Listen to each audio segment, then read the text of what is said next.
से नहालू करे का चंदौली जालू करे का चंदौली जालू।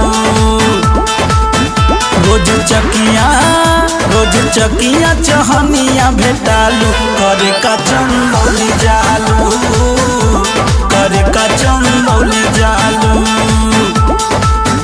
अरे कवना कवना साबुन से नहालू करे का चंदौली जालू करे का चंदौली जालू।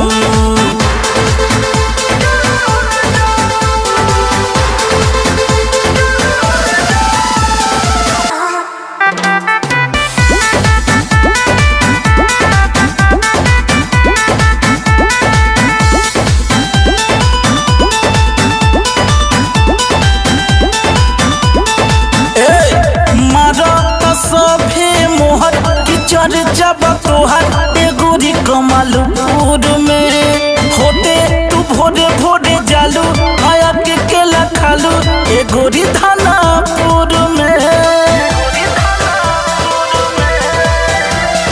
मारा सभे मोहर की चर्चा तोहर एगोरी कमालपुर में होते तू भोरे भोरे जालू आया के केला खालू एगोरी थानापुर में।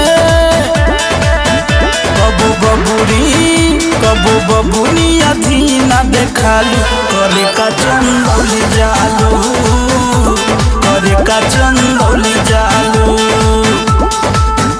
अरे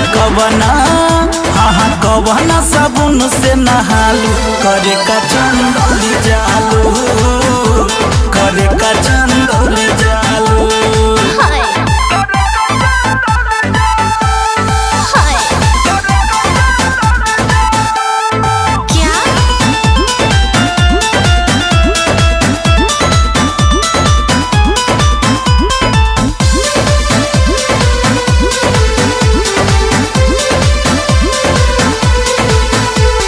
चले लुगोरी मटकाई कमरिया हिलाई सकलिया बाजारी में जालू सैयद राजा गोरी मन कर चुके चोरी धली ही अकबारी में।